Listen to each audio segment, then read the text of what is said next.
Tucker, are we streaming? Tucker? Yeah, on YouTube and that on Facebook. All right. I just want to make an announcement to everyone who's listening. Ladies and gentlemen, we are in a few minutes delay. Our audience, our live audience is still arriving. So we'll ask you to just be patient, and we will be starting our live feed very shortly. Thank you so much for your patience.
First of all, thank you so much for coming out on this really kind of miserable night. I promise you, we are going to make it worth your while, because the work that we have to be able to share with you tonight it's just going to brighten the rest of your day. You're going to walk out and you're feeling like it was just a beautiful, hot, warm, sunshiny day. So thank you all so much for being here. Thank all of you for joining us on our live stream as well. I am Nicholas Caselli. I'm the Artistic Director of Theater Breaking Through Barriers. And on behalf of all of our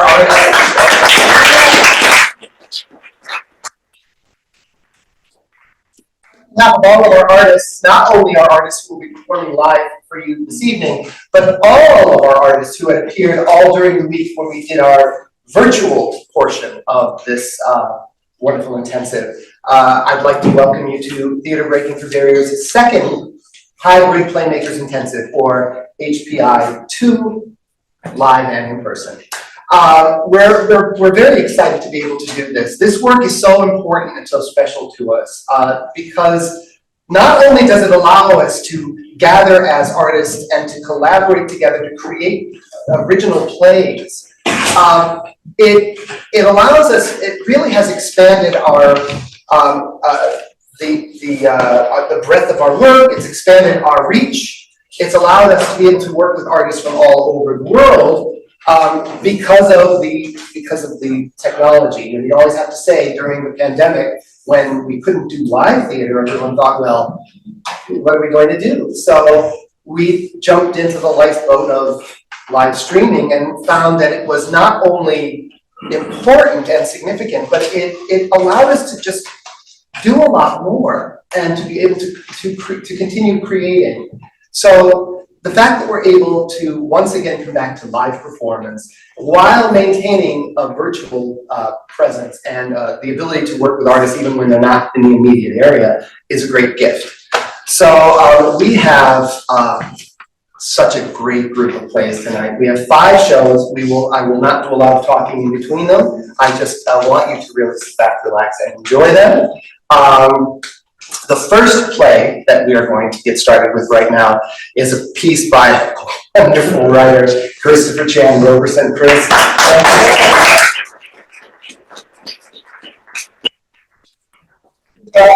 It's entitled Yes, It's You. Enjoy.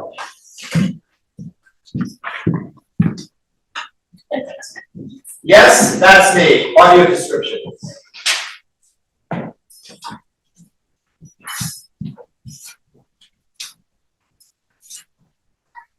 Dipti Mehta, to your left, has short salt and pepper black hair, deep dark brown eyes, and is 5 foot 3 feet tall.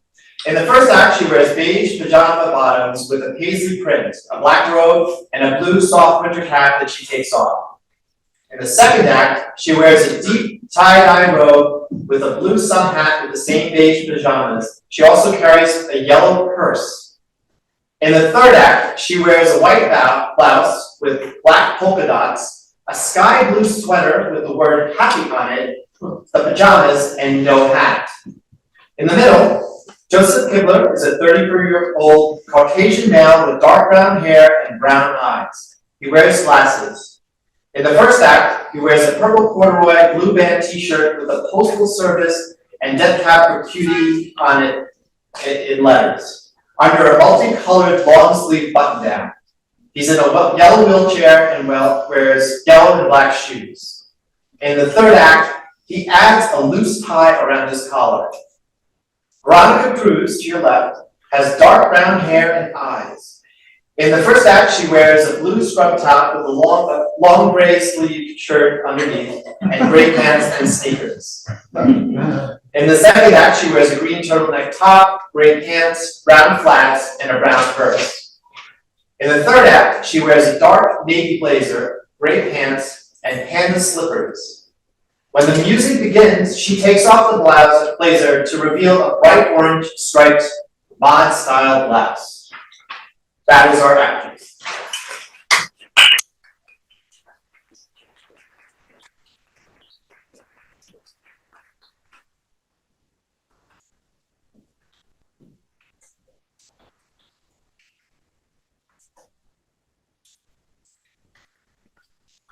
Yes, that's me.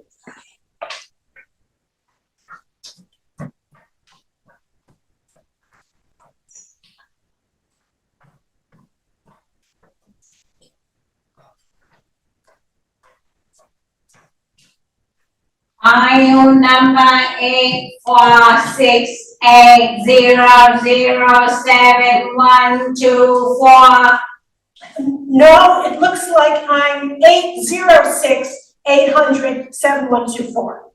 Well, if you're not the number we're calling, then I'm gonna have to ask you to leave. So I'll ask again. IU number 846800712 Yes, I'm number 846-800-7124. Okay, great. Please hand in your application. Well, thank you for submitting your application, but we'd like to warn you it's on the weak side. It is? Mm-hmm. Well, if you have any questions, I can answer them right now. I am desperate to get this apartment. Well, first off, why are you interested in this apartment? Because it's the last one left in New York City. Where do you currently live? I'm in jail. You're incarcerated? I don't know what that means, but if it makes it easier to get this apartment, then yeah, I'm hell incarcerated. Do you currently live in a jail cell? Yes, I live in an 8-by-8-foot concrete wedge with a prison roommate and a giant poster of Rita Hayworth on the wall. The poster. Well, I'd like to warn you, the apartment you're applying for is 4 by 5 square feet. And you'd probably be sharing it with 5 other people. You know what? I think I'm just gonna go back to jail.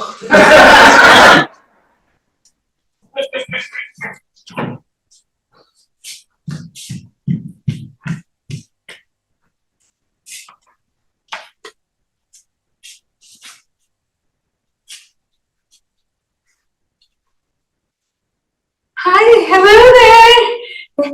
Thank you so much for taking the time to meet with me. Okay, thank you for your submission. It was a strong one, and we're trying to narrow down our applications. Anything you want to add to your interview that wasn't included in your application? You don't know what it's like out there. I've been living in the street. A month ago, I found a giant rat slit its belly, and I've been living inside it for war, like Luke and Han from Empire Strikes Back. You ever live inside a tauntaun rat, you silly son of a bitch? You ever wonder how poor people live while you look down upon us from your ivory tower? I'm sorry. Did you say you're living inside of a rat? It could be a raccoon or an opossum. Are possums the same as opossums? I don't know. I just got here. Also, if you're required to be a are you able to provide someone as a reference that can cover 40 times the range? What kind of multiplier is 40 times, huh? You might as well just say gobbledy times. 40 times. A character? Do I look like a freshman late to orientation? I'm the richest person I know. I just mentioned moments ago I'm living inside a goddamn rat. How about I put 40 times my foot in your ass? I will use my fist and punch you in the ass and turn you into a goddamn meat puppet. You want to become my goddamn meat puppet when I punch you so hard that my forearm literally embeds itself in your chest cavity? Feel that massive column of my arm going through you? Yes, that no on the guarantor. Correct. So do you live in a rat or a possum? I will verify when I go home. Speaking of verification, will you confirm your finances? To move in, you must have 3 months of rent already in savings. You might as well just be asking me for a gold bullion. Why don't you ask for it in captions and CELLPHONE while you're at it, huh? If I had 3 months worth of savings, I'd buy a baseball bat and some nails and a hammer. I'd hammer nails onto the bat and then bend them so they hook. Then I'd swing that bastard into your ribs so I can rip out as much flesh as I could.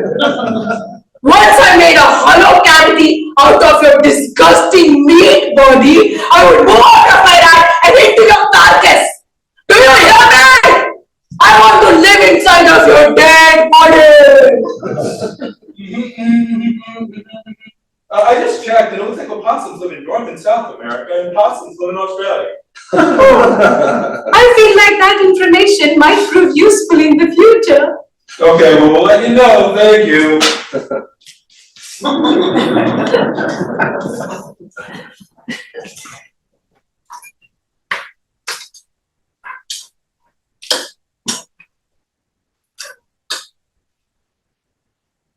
Hello there.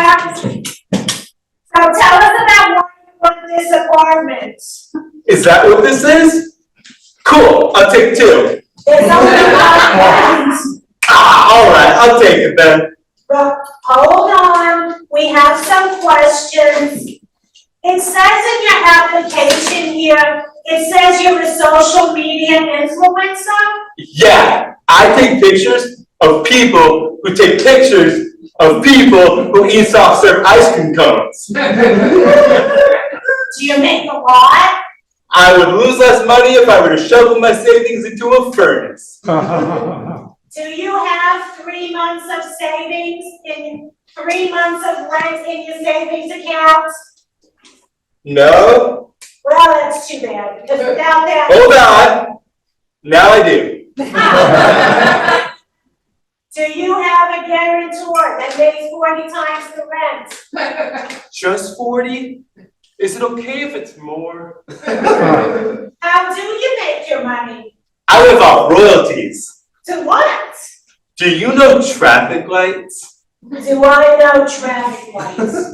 Yes. I'm the hand model for Don't Walk. The apartment is yours. Nice! Cool.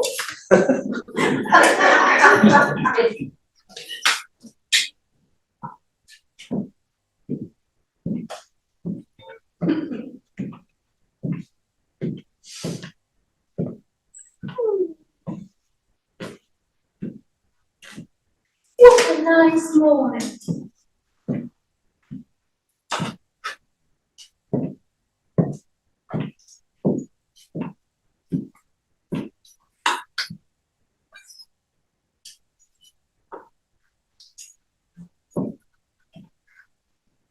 Bob, is that you? Yes, my name is Bob. Do we know each other? I'm Nancy. You spoke at my son's school on Diversity Day. You talked about how not to stare at differently abled people. Yes.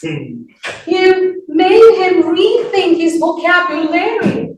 You made my son reconsider how he talks to people and how he chooses his words.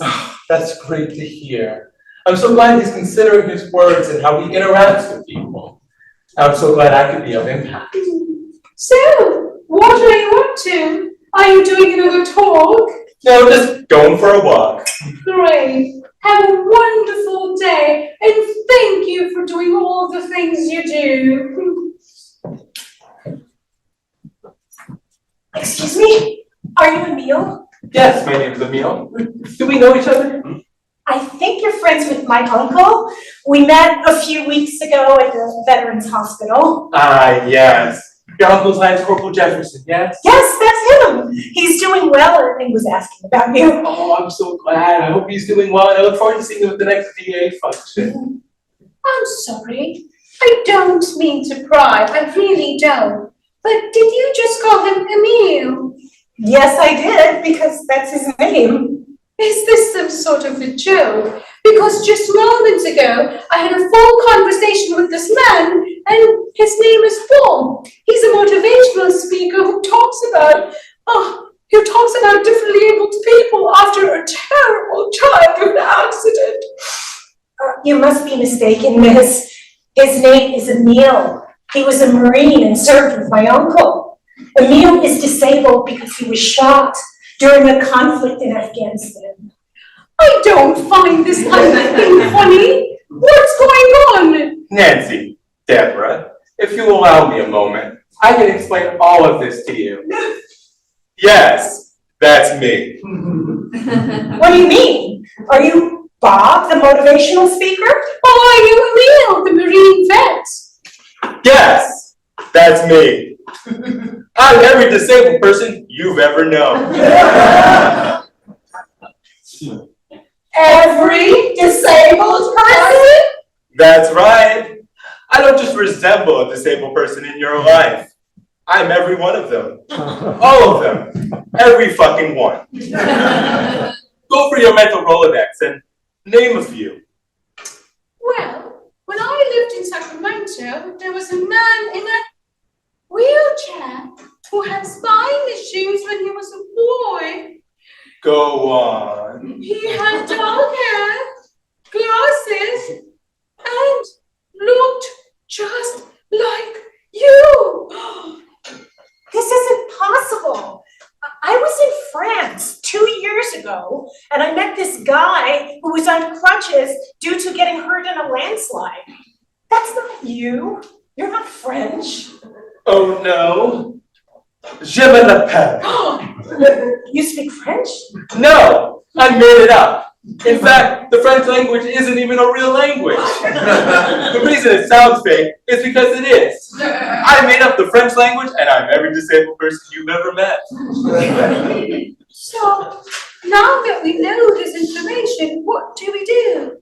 You go about your days with this newfound knowledge and let it warm you at night and keep you cozy. Thank you, Bob.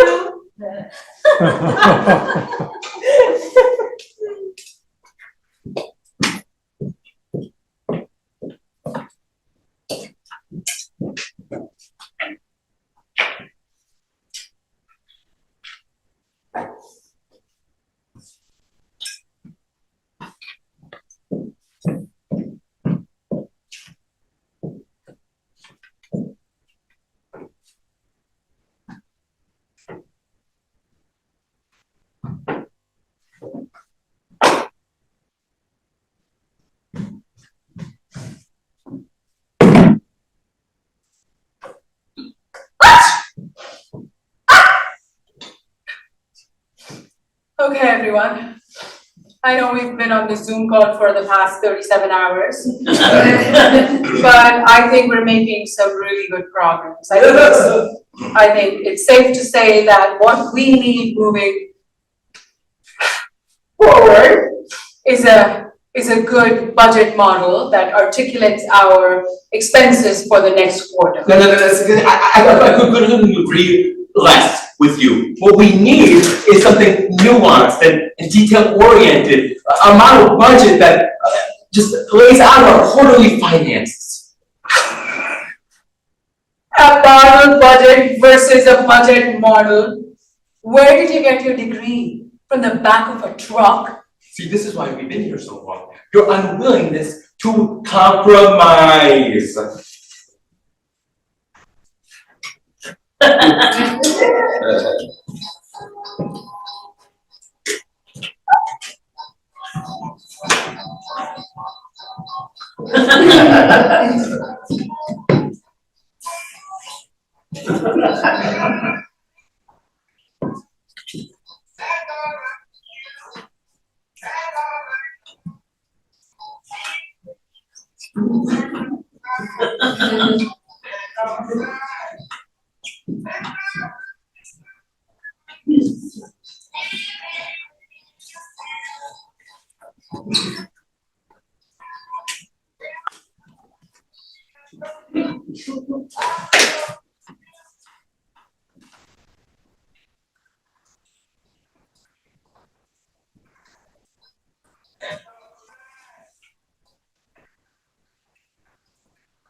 I think somebody tried to hit the mute button on the call, but I was clearly hearing music in the background. Guys, we need to take this seriously. Cal, are you going to fess up? Was that you? The music that I heard, was that you?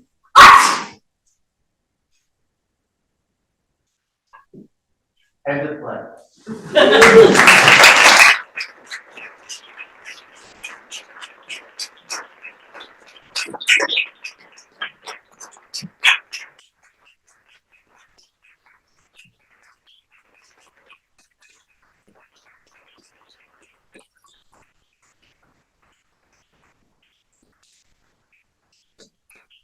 What I did not mention at the top of the show, I'll forgive me for that, is we chose a prompt for this intensive. The topic that I wanted to sort of have the writers and the companies think about was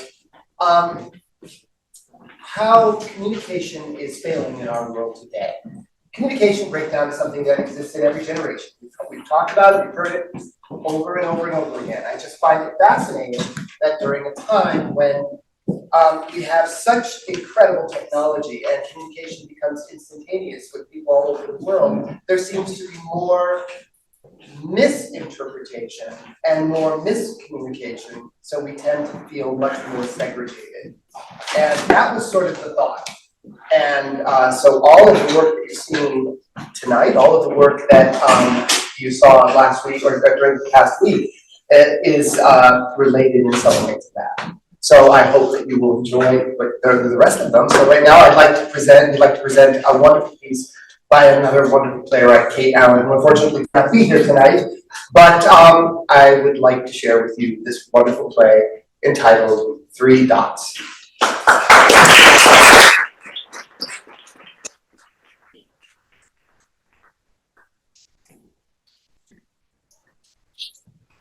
Three Dots by Kate Allen. I'm Ibaraki. I'm playing Grace. I'm wearing New York basic black. I'm Enrique. I'm playing Jay, and I'm wearing basic New York black. I'm Jennifer Elizabeth Bradley. I'm playing Viv. I'm wearing a bright purple dress, bright purple shoes, colorful scarf. I have long wavy blonde hair. Time, now, daytime. Place, a corner of Central Park.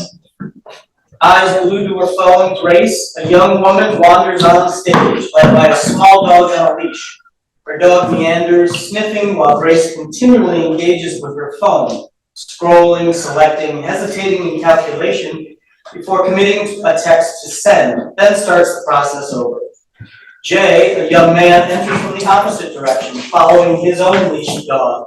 Attention similarly tends to his phone. Stops walking in order to scroll forward, then way back and forward again. His brow knits in confusion. He sighs, starts to type, deletes, tugs distractedly at the dog's leash. Viv, a wheelchair user noticeably older than Grace and Jay, enters. She is enjoying a beautiful day until she sees Grace, Jay, and her dogs wandering aimlessly toward one another, completely oblivious. Jesus Christ. Viv attempts to get around the gauntlet of pets, owners, and leashes, but is almost immediately prevented from doing so by a darting dog. Whoa! What's up, doggy? Shh! They just want to get past. Hey! Hello! Hello! The leash of Grace's dog, Mango, has wound around Viv's wheel. Grace remains unaware. Jay inches toward the whole snarled mess, still not looking up from his own phone. Hey, you, there's a body attached to that phone, and a dog attached to that body. Hey! Alerted, Grace looks up and sees the cluster before her. Oh, Mango! She moves to alleviate the entanglement and call her dog. Watch where you're going. Excuse me. Hello. Viv pokes Jay, not hard, but hard enough. Jay removes an earbud, some loud music is briefly heard. Oh my God. Jay immediately crouches down and begins to untangle the leash of his dog, Frank, from the mess. I don't know how this happened. Frank, Oh, really? here, boy. You really don't know how it could have happened? Oh, do you? Is that right? Just give me that. The phone. Give me your fucking phone. You almost killed me. Jay notices Grace for the first time. Just give it to her. It's not like she can run away with it. I've known her. Jay hands over his phone. Fine. Here. You two.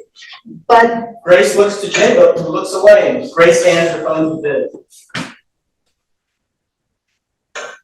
Now, what was so fucking important you two grown-ass idiots couldn't watch where you were going? You think it's the world's business to watch out for you and your poor dogs? You're a menace. You. Explain yourself. I was distracted, I admit it, and I'd like my phone back. Oh, you admit it, do you? Oh, how generous of you. Yeah, well, not until you answer my question. You know, there's plenty of people here who saw what just happened. You all saw that, didn't you? everything is fine. Grace can't lie to Jay. They should just go along with whatever Viv wants in the interest of getting it over with. Look, we're very sorry. Oh, at least this one knows how to apologize. Now shut up. Tell me, what was so important? The woman I'm seeing, kind of, if you can call it that. I think she's mad at me. She was texting and wouldn't stop, and I couldn't. The text just kept coming and getting angrier, and it's very confusing to me. So I couldn't. I was just. Jay makes a gesture embodying his distress and discomfort. What is he talking about? Oh, look. Viv hands Grace Jay's phone and she looks at the screen scrolling. Dude, I don't know what you expected. She texted you 6 times in a row.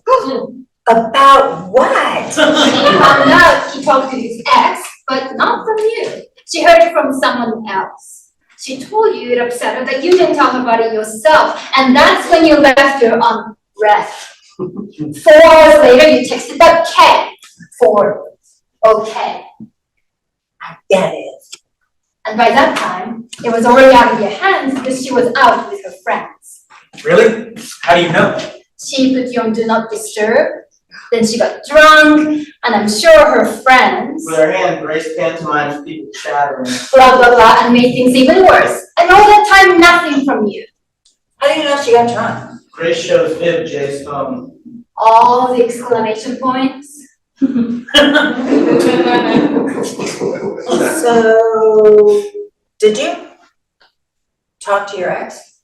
Yeah, but it was nothing. We ran into each other at H-Mart. You should have told her. But it's nothing. And Kay, give me a break.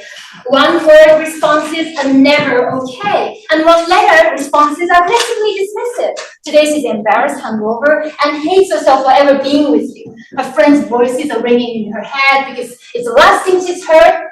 That's what you get for leaving her on red, dude. And not getting back after a lame-ass Kay. But Grace hands Jay's phone back to Viv. I'm sorry to tell you this, dude, but I think this is over. You're fucked. I probably already blocked you, I would. It's your own fault. 1000%. Did you like her? I did, kind of. Why don't you call her? Because she's mad. Wow. Wow, yeah. Jay looks briefly crestfallen, then Let's look at her phone. Go ahead. My approach is pristine, perfect, unimpeachable. If I'm confused, I say I'm confused. If I'm angry and I say it. I'm all about open and honest communication. Viv looks at Grace's phone. Jay looks over her shoulder as she scrolls. They're all gifts. Is that all you send? There are no words anywhere. I let the gifts speak for me. There's a gift for every emotion, every occasion. And they're funny. I like that one. See? It's annoying as fuck, and half of them are Taylor Swift. Pushing the goddess. You know, I have to agree. Is this your boyfriend? Kind of. Sort of. We haven't really spoken about it. Oh, but why don't you send him a gift? You haven't had a conversation about whether you're dating or not. We do date. We like each other and see each other. Look, I'm gonna handle this my own way, right? He's a good guy. He never leaves me on red. If he's such a good guy, why haven't you talked about your relationship in real, in-person time speaking? We don't have that kind of relationship. Then Talking? you impress me, both of you. He's typing. What is? The 3 dots. Grace grabs the phone from him, waits, staring at the screen. Oh, this has happened before, but he never sent anything. Like, it kept starting and stopping and starting and stopping and starting and then stopped. It could be a pocket text. You think so? Easily. For so long and twice in a row. Good point. Like, what is he doing? Viv grabs the phone back from Grace. Fucking call him. We don't have that kind of relationship. Then how is it a relationship? Oh, how do you know? Oh, I'm sorry. I don't mean to imply that you're in a... I just meant you're old. Well, don't you worry about me, you two. I get plenty of action. I'm in a throuple. Oh, we talk, we yell, we're messy. Frankly, we're disgusting. But each one of us knows how we feel because, well, we say it. You should try it. It's sexy. Yeah. You might find that you even, if you know what actual sex is, instead of getting all your time spent on performative bullshit. Oh, poop. What? The dog. Pooping. Grace sees that the perpetrator is a mango and kneels to clean it up. Yeah. You're strong and decisive and full of unbreakable passion for what you believe in. And you believe in people. And you think that no one should have a reason to consider you for anything when you deserve to be front and center, receiving the sun because that's what you reflect, whether you know it or not. Wow. Just talk, face to face. That's it. Here. Viv hands each of them their phones. By the way, I could have totally stolen these. I have wheels. She turns to leave, turns back to them. And when you're out in public, put down your fucking phones and watch where you're going. The dogs and I, thank you. She exits. Grace and Jay look at each other, then down at their phones. Notice they have each other's phones and exchange them.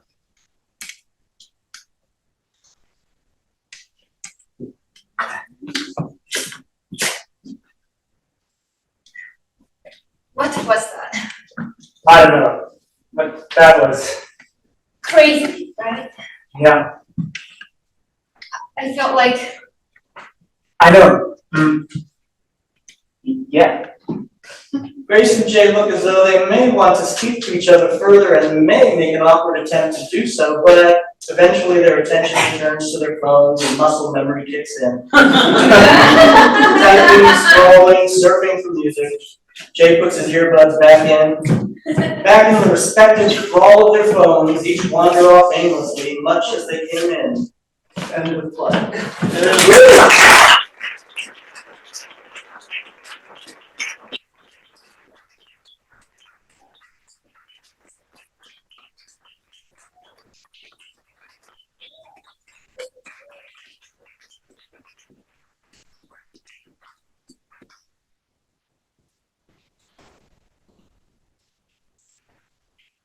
Did it help? No.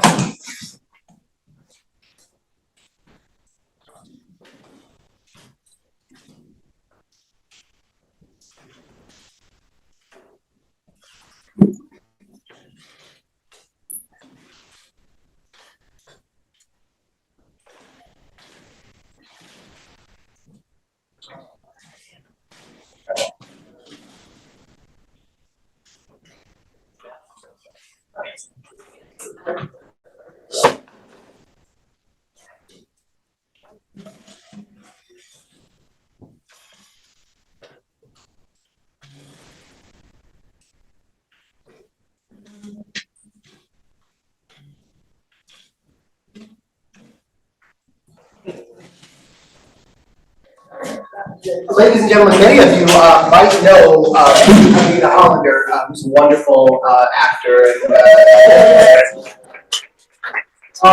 And unfortunately, she could not be here tonight, but her work is. So, ladies and gentlemen, without any further delay, I would be pleased to present Anita Hollander's cell phone cantata.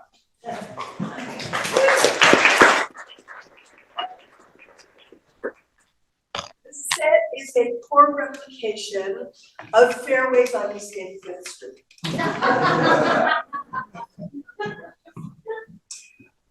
I'm John Little. I'm playing Logan. I am in my 60s. I'm about 6 feet tall. And I'm wearing a red sweater and brown pants. And I have gray hair. I am Samantha Debicki. I'm playing Katrina Ryder. I am 30-ish. And I have red hair, gray sweatpants, a green shirt, and a black robe thrown on over the outfit. I'm Teachout. I'm playing Patrick. I'm in my 60s. I have on an olive t-shirt, blue jeans, and loafers.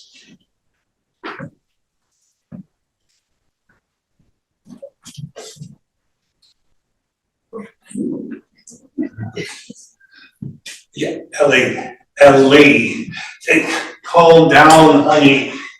No, I didn't forget your mother's birthday. Yes, I'm looking for a cake right now. No, I know I screwed up, but.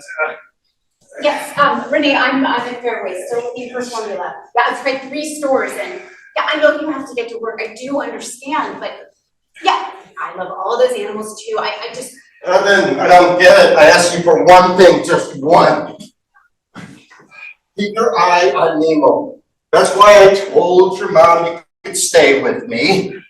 Is that too much to ask? I realized I was in charge of baking the cake. I know, but the fire took out all the baking stuff, and your mom will understand it. No, that isn't true. I don't always. Hold on, the FaceTime thingy is glitching.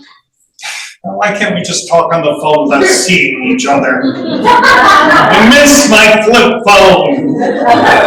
I'm not a techno. Oh wait, are you still there? I think I pressed the wrong thing. Oh yes, yeah. I would like dinner if you could just hang on for 10 more minutes. I'm right around the corner. Renee, I'm so sorry. I know you're doing me a huge favor. I know I do the same for you. Like that time I came over when your gecko went under the fridge, remember? Well, maybe if you take your eyes off Fox News for just 1 second. Yes. What do you mean you're watching MSNBC? No, I don't care about politics. That's your thing entirely. Well, listen to me. It doesn't matter. Is Nemo even breathing? Yeah, listen, I know it's a very important thing. Yes, I know 60 only. Say my freaking dog. Really? Excuse me? What is up with family? No, it's just some mindless idiots on their phones. Yes, I will find a birthday cake. I love it. I'm still here. Sorry, I just got crashed into by a couple of old guys. Yeah, infected people's hurt. I can't get anything out. That's why I'm looking for the formula. Fairway is a magnet for maniacs. But listen, have you even called the vet yet? Could you please move out of my way? I'm rather in a rush. My wife is turning 60. Just go the other way. I have a big feet. Well, excuse me, my dog's about to die. Oh, God! Help me! No, sorry, Renee, I wasn't talking to you. Honey, the store is incredibly crowded. Yes, I know I screwed up. Look, I gotta find a cake. Just point me in the right direction and I'll be out of your way. Really don't know, but I had a neighbor watching my kid and I said I'd be like 5 minutes and there doesn't seem to be any formula in the entire city. Well, my nephew is supposed to be watching my dog for just 10 minutes and well now the damn thing is unresponsive and he gets into stuff and what if he doesn't make it? Well, wait, don't you live on 85th? Excuse me? No, I'm not trying to be rude, but you do live on 85th, right? Why? Can't you just snap your fingers and see if he's, opens his eyes, or I will, but I have to get his farmer's dog. Because we're out. I can't let him starve. Astor Gardens, right? We live in the same building. I'm Hogan Whitson. Oh, that's your Ellie's dad. We went to Hunter together. You had a kitchen fire last week. I'm so sorry. I haven't slept in 72 hours. I'm Katrina. Katrina Ryder. Well, I thought you looked familiar. It's been a long time. Hey, Ellie, baby. Yeah, hold on.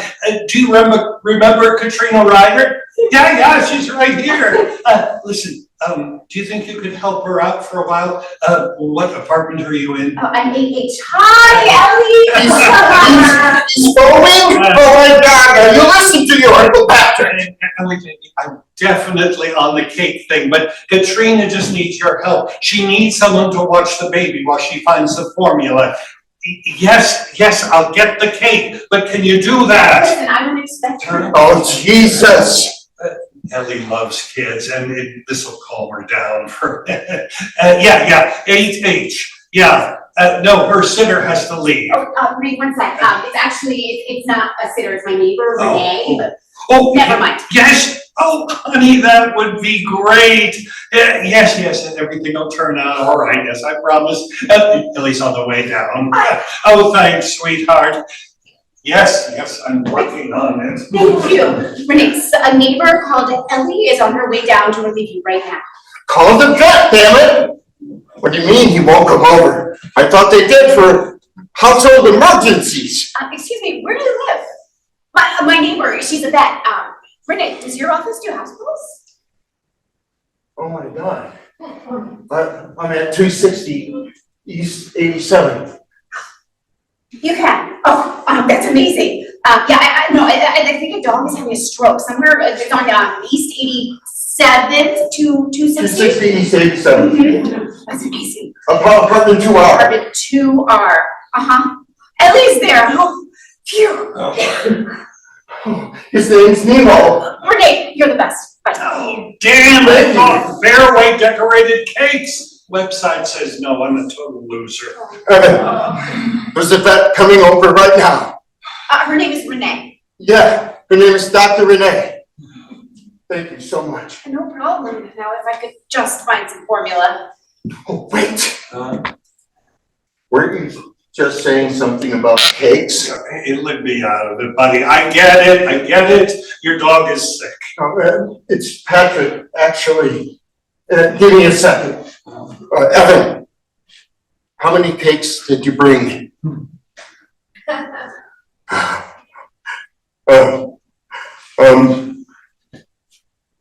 What? You gotta be kidding. He's got cakes? Yes. He's a caterer, and tomorrow he's doing a wedding. Do you have an extra one that you could write happy 60th birthday on? What's her name? Whose name? Your wife. Your wife. Oh, yeah, right. Jeez, Lucy. Logan and Lucy? Yeah, don't start. You can't. Great. Okay. I'll be right there. I'm gonna send them over first, okay? All right? Thank you. What's your address? 260 East 87th. Yes. And the cake is there? Yes. Oh, I don't believe it. Honey, I got a cake. Yeah, I'll be home right away. Yeah, bye.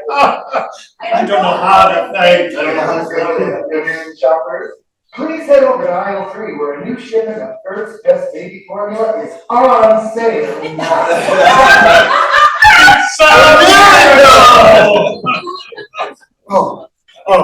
Good.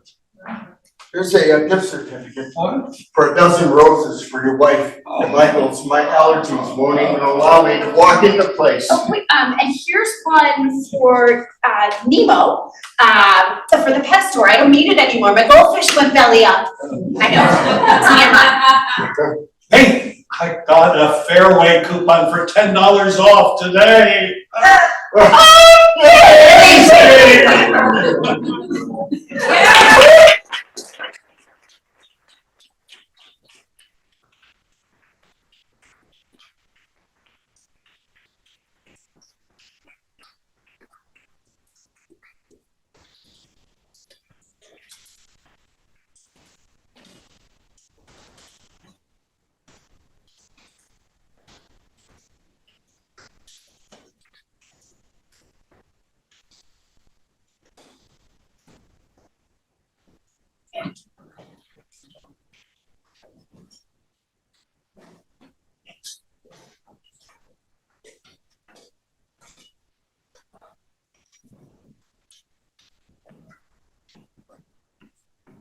Anyone see orange reddish bag? It's got glasses and a cane. This is not water. Is this it? Well, let's. Oh, I hope. See. I have to see. All right. Yay!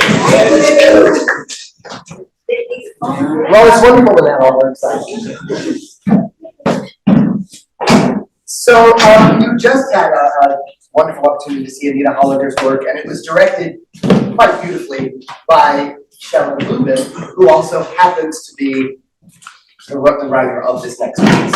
So, ladies and gentlemen, we give you Shellen Lubin's KUM BA YAH.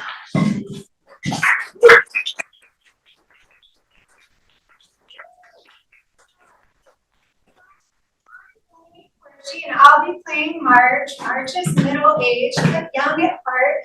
I have a wonderful Samsung Galaxy Note 4 phone that I'm working with. It's great because you can plug your headphones into the jack here, which is wonderful. And my headphones are in my ears. Under my multicolored hat, I have a gray fleece jacket on, jeans, boots, and my mobile carrier is T-Mobile.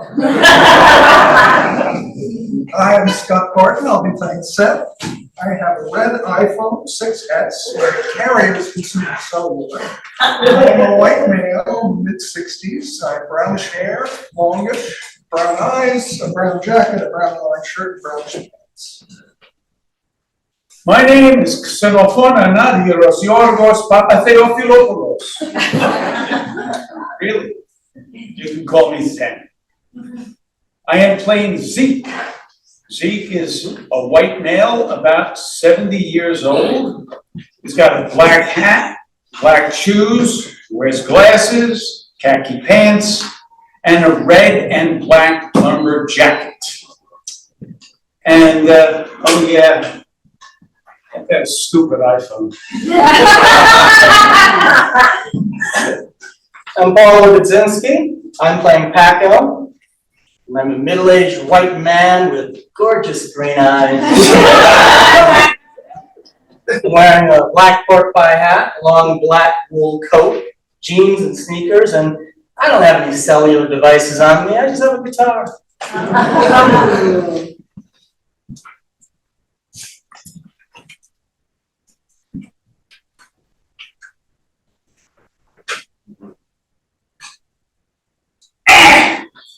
Yes, Marshall, I got Mom all settled into her new room. Well, settled to my satisfaction, if not hers. But then, whenever is she satisfied?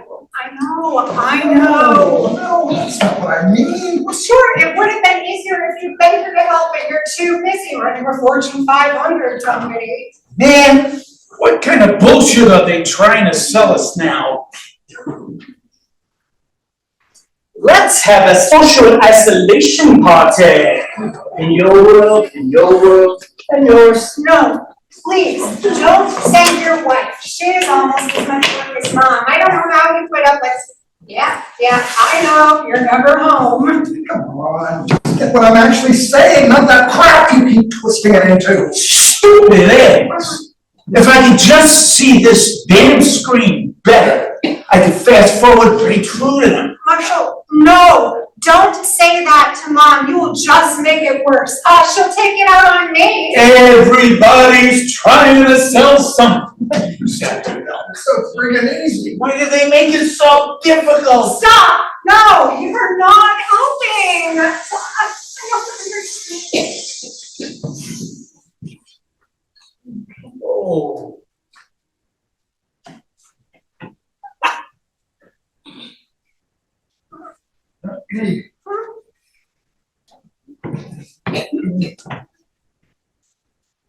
Why doesn't this thing turn on? Marshall. No reception. Marshall? Are you there? Marshall? Oh my God, what happened? There's no phone service anymore. No Wi-Fi anywhere? I believe a lightning bolt hit that cell tower and decimated. What cell tower? Well, there's a burning question. Look up! The one in searing flames over there. Holy shit! Oh, it's just one cell tower. Better than Armageddon. Great that the world's not ending, but my brother's gonna think I got hit by a car or something. Fine. Probably blown up. Probably blown up by some Antifa commie anarchists. Can't believe we missed that explosion. LOL. I think it was funny, you can just laugh. I think the lightning took out your sarcasm bone as well. You're trying to pick a fight? Because I've been through a war. And if you do, you're gonna lose. Oh, I'm a lover, not a fighter. I fight for what I love. Like this country. Going to hell in a handbasket. What actually is a handbasket? Hippie radicals trying to destroy the good old red, white, and blue. It was like, how could they control lightning? Space lasers. That's it. It's possible.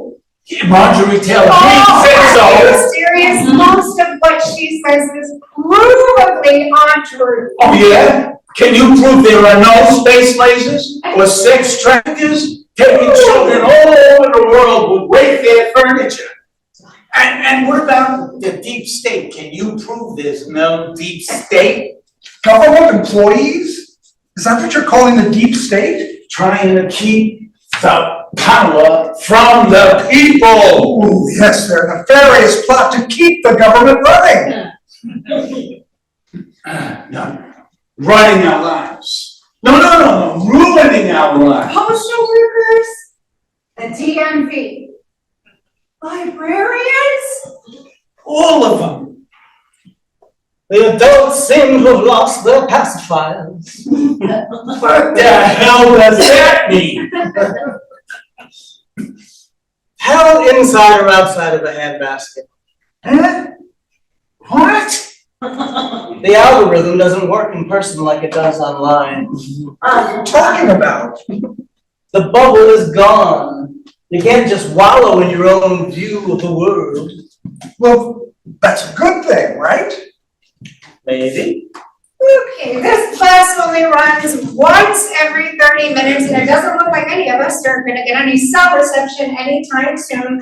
So could we just try and be a bit more civil to each other while we're reading? This is what I'm talking about. Like the good old days, when people were civil with each other. And everybody knew their place. Their place? Everybody lifted themselves up by their own bootstraps. You can't lift yourself up by your own bootstrap. That's the whole point. It is an impossibility. Women can't help but give up their cookies. Oh, you are the one who's saying that the Wayfair company is shipping children out in dressers. Well, I know it sounds crazy, but It it's is not. crazy. Sorry, man, but it is. Yeah, I used to think it all made sense. But then I started to ask some questions. If you do some research. Oh, yeah, sure, like on the lamestream meeting. This is a lot, I know. But every channel, every site, you've got to check their sources. Read all sides, authenticate. Watch the whole interview instead of just the clips. Thanks. Yeah, I get it. I used to think women shouldn't be in the military. Yeah, nice. But in Iraq, A female soldier saved my whole platoon by doing some reconnaissance on a local we thought was an ally. Turned out he was leading us into a trap. A bomb! Nothing like being spared from a bomb to make you rethink some things. What if a woman hadn't saved your whole platoon? But she did. That's what made me realize. No, not every single transformative experience can happen to every single person. We don't have time for everyone to learn everything that way. Most of us only learn by losing. Or almost losing. It's too much. It's too hard on those of us just trying to be seen. Lost something important? What's your name? Zeke. And yes, my daughter. She stopped talking to me. I try to tell her what's right, but she says, you don't understand. I don't. I just don't get women.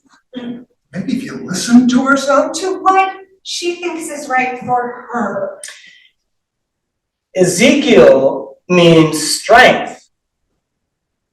It takes strength to listen. To hear someone else's truth. Well, maybe you got something there. What's your name? Seven. Just plain Seven. You. Marge.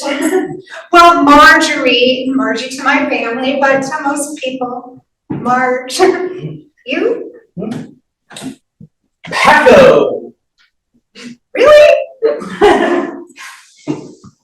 Well, it's a stage. My nephew called me that when he was little, because I always carried my guitar on my back like a pat. Paco, he said. And it stuck. Peter's my real name. But reality can be overrated. Oh, reality's too precious to just write it off. Do you want a seat? Oh, no, I'm fine. Thanks. No problem. If you change your mind, let me know. I can stay. What is this? Some kind of a friggin' happy-go-lucky kumbaya moment? Yeah, 3 words. Kumbaya. What does that mean? Come by here. A plea to God. God is not listening. There even is one. Right.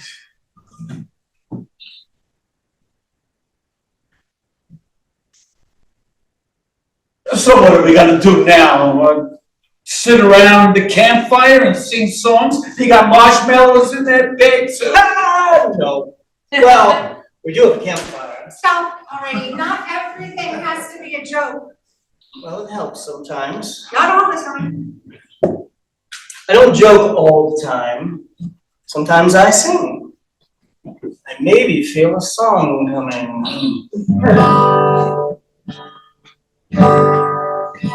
There was a time, a far off ancient time. Or was it just 5 minutes ago? Where we inhabited the same space, lived in the same world, and left behind closed doors. Now our phones have become those closed doors. And still, behind those doors, somebody's singing, somebody's crying, somebody's praying. All right. Okay, I kind of get it. But do we have to sing Kumbaya now? No, but imagine if this really were the end, or even just the end of global communication. That song is about coming together when there's nothing left to do.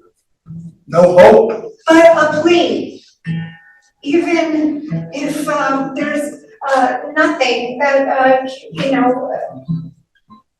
How we are the same. Somebody's singing, somebody's crying, somebody's praying. Oh, God, again. No, not about God. God, it's about prayer and religion. It's a plea to the universe. To get your phones back? Sorry, I can't help myself. Well, sure you can. Try.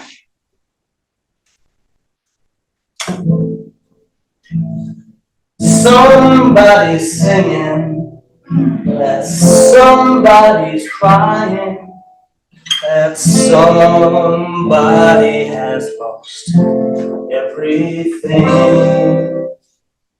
Somebody's singing, that somebody's crying, that somebody's hoping someone will bring a way in, a way through this stormy weather.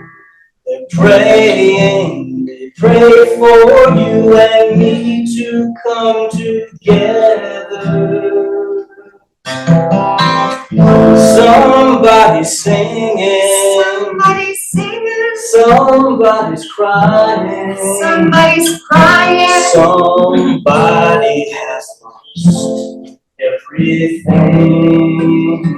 Somebody's singing, somebody's singing, somebody's crying, somebody's crying, somebody's hoping someone will bring a way in, a way through this stormy weather. Praying, they pray for you and me to come together. They're praying, they pray, they do. For us to come together.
Wow, I have to tell you, you spend so much time preparing for all of this, and then, you know, you think 5 plays, this is good.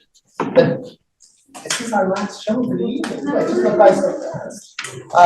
Just so proud of all of the work that our artists have accomplished. It just, it really is such a great spirit to be able to come together as we have and to create all of this really wonderful work that a few weeks ago didn't exist.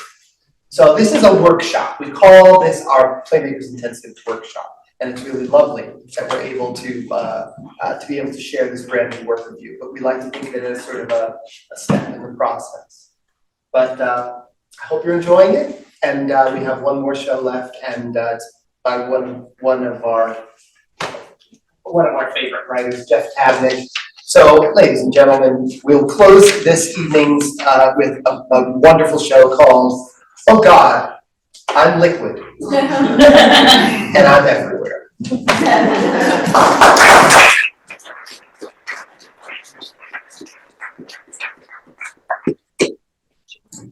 I'm Carrie, I am playing Charlie. I am a white woman in my 30s. I have reddish blonde hair. I'm wearing a gray shirt that has a big rainbow smile on it and daisies for eyes. And I have a white jacket on top and I have a blue water bottle. Hi, I'm Melissa Jennifer Gonzalez. I'm as young as you want me to be. I am a non-binary Latinx individual. I'm wearing a gray beanie hat. I have maroonish purple dark hair. My t-shirt is red and I'm wearing a leather jacket with some studs in it, and I'm wearing black pants ripped on the knees, combat boots. I'm a Leo Virgo. I like long walks on the beach. And I played the role of Alex. Hi, I'm Nick Walther. I am playing Steve, employee of Hot Topic, a popular store in shopping malls all around the country. I'm wearing a black t-shirt that depicts the late Kurt Cobain, perhaps a shirt you would find at a Hot Topic, a perk of the job.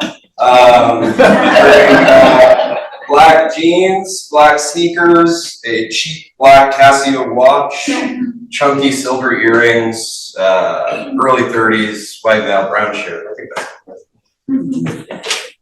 Oh God, I'm liquid and I'm everywhere. 2 long tables representing a counter. Charlie and Alex sit at a Shake Shack looking out at the people and the rest of the mall. Who has better hair, me or her?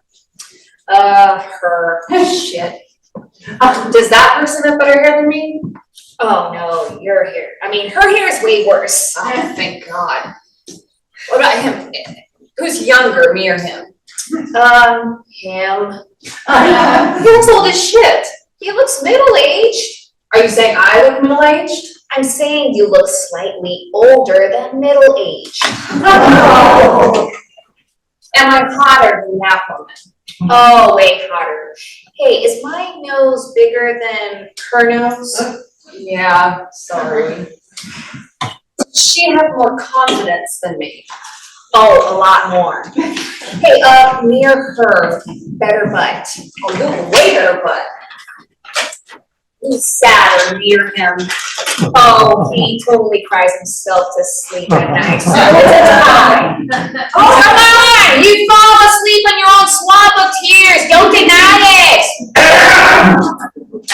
Do we know you? Excuse me, I think you're disturbing the good people of this shopping mall. Oh, you think that, do you? We can talk quieter, but we're not stopping. Oh, I would respectfully request that you do stop. Are you a cop? I'm a security guard At the Shake Shack? at the Hot Topic. We're out of your jurisdiction. I care about the comfort of my community. Hey, Charlie, who's more dorkier, me or this guy? I. Is that person more or less socially awkward than me? Less. Ouch. It's also just that, not just that I care about the comfort of my community, this shopping mall, but I look forward to this hamburger all day. In fact, sometimes it's the only thing I look forward to, this is the truth, and your meanness is bumming me out at mealtime. Well, we're not doing this to be mean. We'll whisper so that we don't disturb you. Who's fatter, me or her? She's way fatter. If you're not doing it to be mean, then why aren't you doing it? It's my therapy. Is that woman's laugh more or less annoying than mine?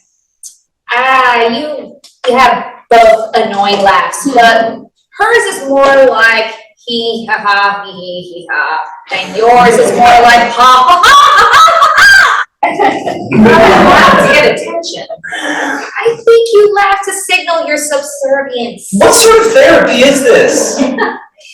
Permission to monologue. Granted.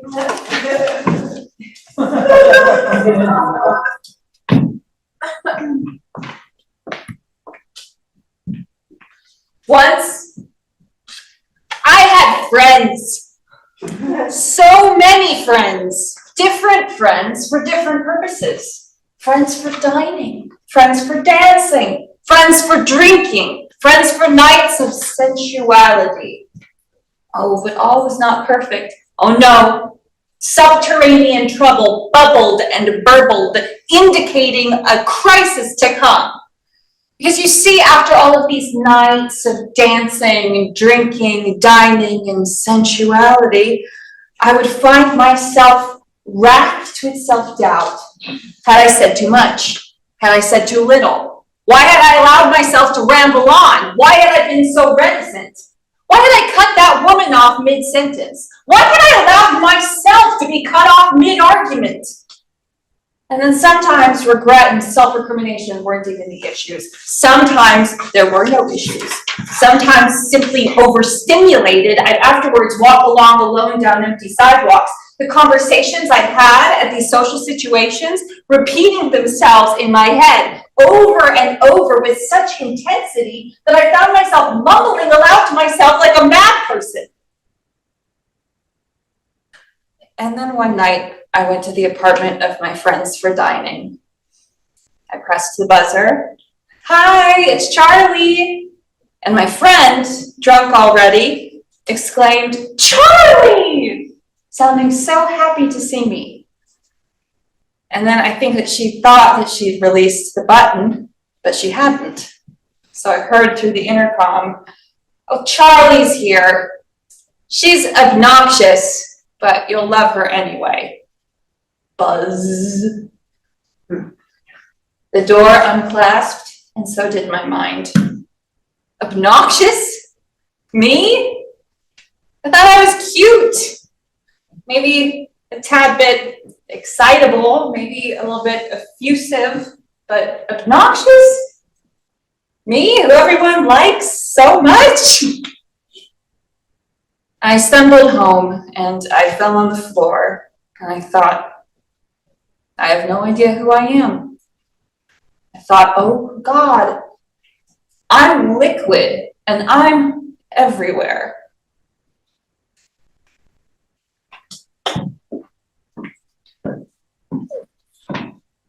And then Charlie called me because we're together and I'm known for my lack of bullshit. It's my superpower.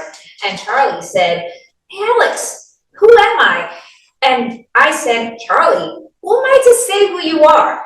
So let's figure out your true personality together by comparing you to all the bozos at the mall. Well, I guess if you're doing it for therapeutic reasons, I can sort of be okay with that. Well, I mean, that's why she's doing it. But I'm just here to make fun of people. Damn it. Hey! You're dumb, Charlie! Oh, I don't feel okay about that.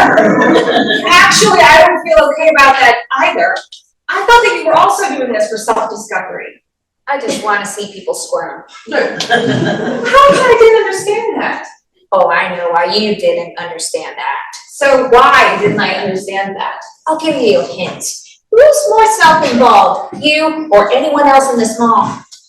Wow! Okay. Well, who's more of a dick, you or anyone else at this mall? Alright. Well, I can finally enjoy you. Bundle of tang, crunch, and umami.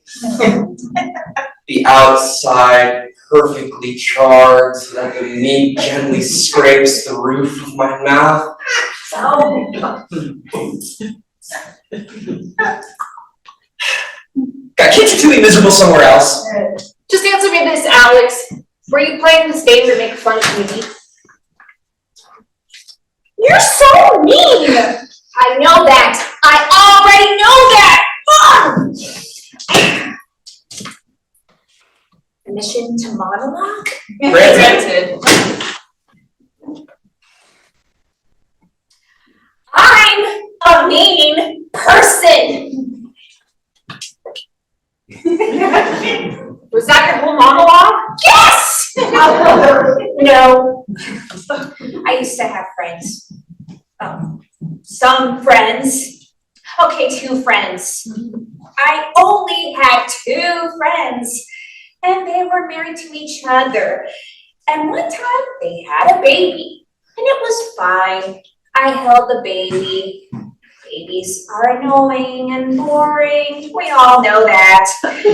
And anyways, the baby turned into a toddler. Toddlers are annoying. We all know that too.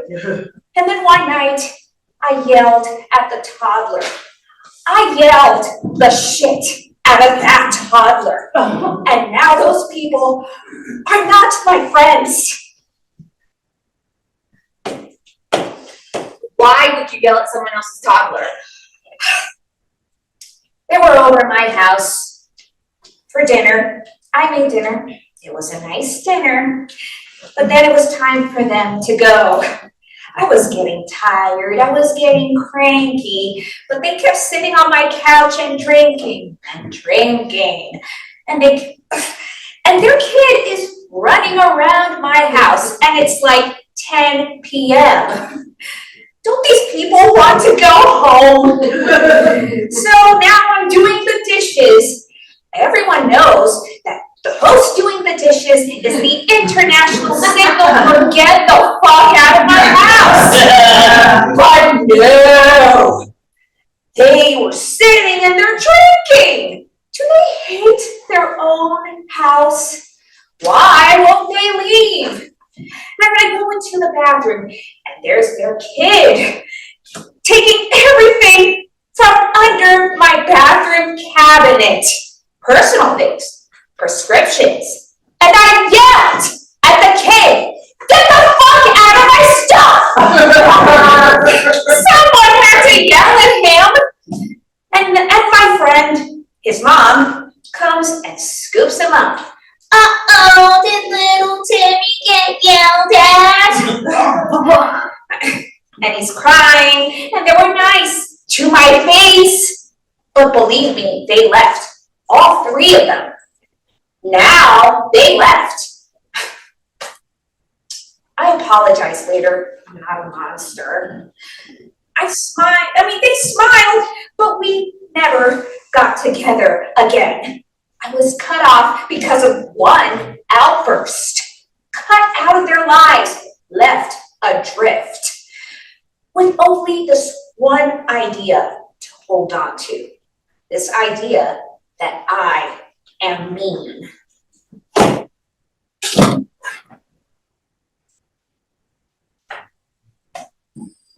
Hey.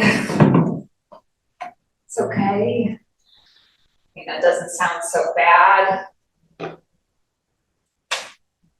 Do you really think you're meaner than that lady? Yes, I do. No, you're not, trust me. That lady is human garbage. You? Well, you're my friend. Thanks. You know, I really don't do this just to be mean. You know, I bet we find lots of traits for you. For instance, you're cooler than that woman. Yeah? Yeah. And you're warmer than that guy. Really? Yeah. And if I do say so myself, I think right now I'm a little less self-involved than that teenager. Yeah, you are. Hey, who has better posture? Me or her? Permission to monologue? Granted. I don't have any friends.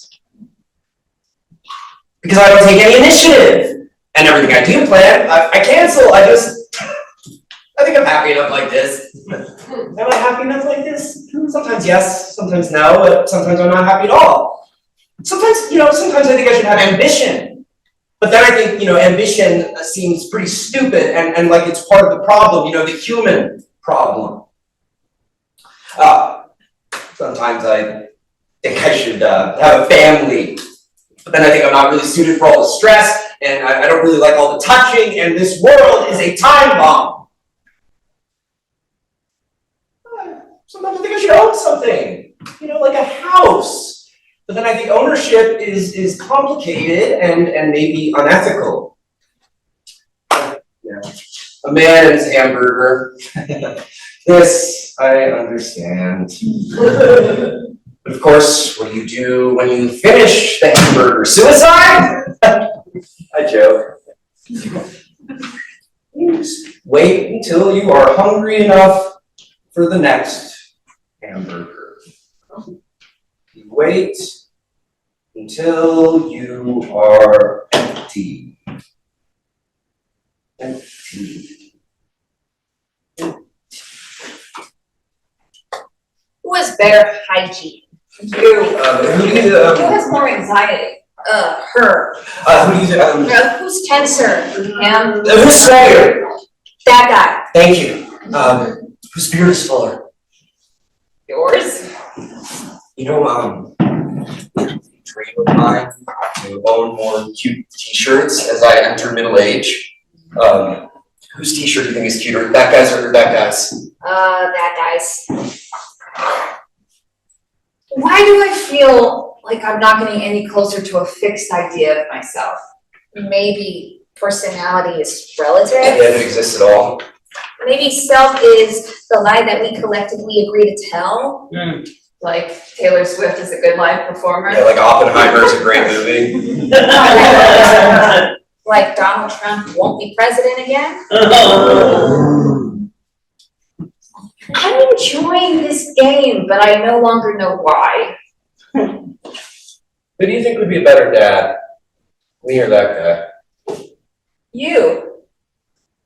Who's more of a dreamer? I see it in everyone. Who lets more sunshine in? You. Who is more sky? Oh, Ty. The words, they lose their meaning after a while. Maybe that's what I like. Who's more clouds? Her. Or fireworks? Us. More river. Everyone. More soap bubble? Oh, her. This feels like being submerged in humanity. It does. Like swimming in liquid people. Oh God, I'm liquid and I'm everywhere.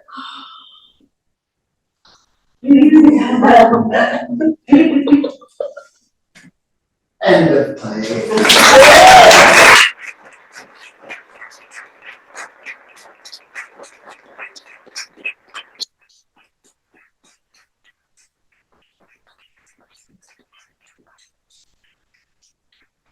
Wow, thank you all so much. I have to tell you. All right, let's just start with that.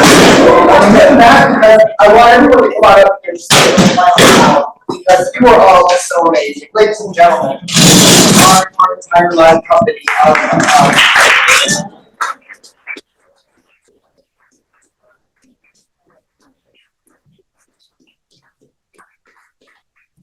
thank you all so much. I just want to say there's so many people to thank for the work that we're able to present. I mean, I can go on and talk about all of our many funders, and you know, I don't want to take any more of your time, so I will make sure to share them with you in writing. But I will say there are a few that I must give a shout out to. One, most importantly, to the Theater Development Fund, TDF TAP, because TDF TAP is a program that's dedicated to making work more accessible for everyone. And the fact that although we did not have live captioning tonight, and we did have audio description, we are streaming with live captioning. So you can come back and watch the show and everything is going to be captioned for you. So they need a special shout out, as well as to our archive captioning, Chris Hopkins, and of course our wonderful captioner who's been here with us all week, Vanilla. Thank you so much, you guys. I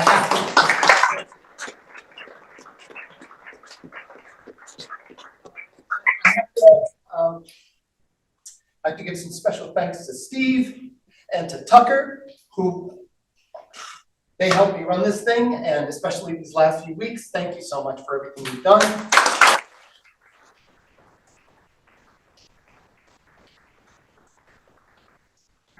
I have to say, we have a really wonderful board of directors.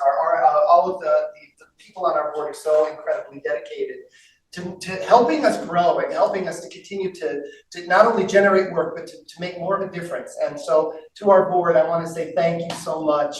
And last and certainly not least, I want to thank all of these artists, all of you, because the fact of the matter is this company can only be as good as the artists who work in it and the art that we generate. So to all of you, thank you, thank you, thank you.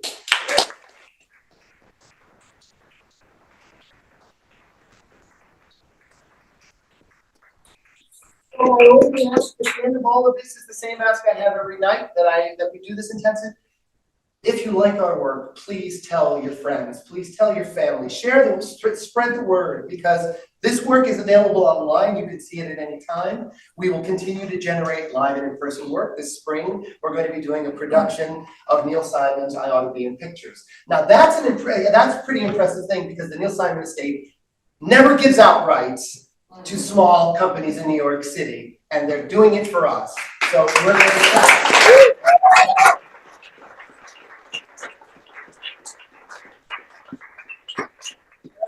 there's just a little thing that we're working on, and again, I hope my board will forgive me for being a little premature. One of the things we were always able to do, but we haven't been able to do in the past few years, is to be able to present more live theater, more live showcase theater, development work, the work that you saw tonight being carried to the next level. And that is what we have been working on. So we're currently in negotiations with Actors Equity Association. We will let you know how that goes, but if all goes well, next year, you will get to see more of this type of work, also live productions and showcases once again. So we hope you'll do that.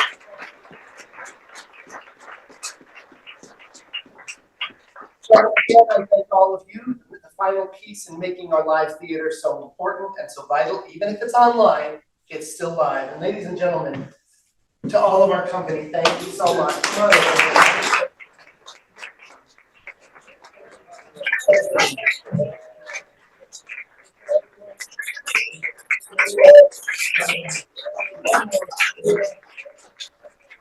Also, you guys want to